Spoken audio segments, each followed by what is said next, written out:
Sa pamuno ni PBBM? Hindi. Bakit? Dahil maraming kurakot, mayaman sa kurakot, hindi po. Nagsisi ako na binoto ko siya. Kung pwede lang bawiin, babawiin ko, punyeta siya. Pamuno ni Of course, PBBM? hindi. Bakit? Ay, syempre, Sara Duterte ako eh. Noon pa man, Sara Duterte na ako. Ipaglaban natin si Sara para hindi ma-impeach si Sara Duterte. No. Because that's the reason why I left the Philippines. I stayed there for about 2 years.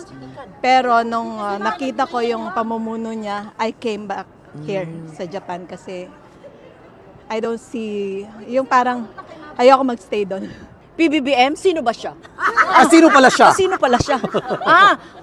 Ang mga sinasabi nilang PBBM na yan ay nakilala ko yan noon dahil ako po ay yung tawag nito, nag-bikini para sa kanya. Ngunit subalit dapat datapwat ay hindi namin nakuha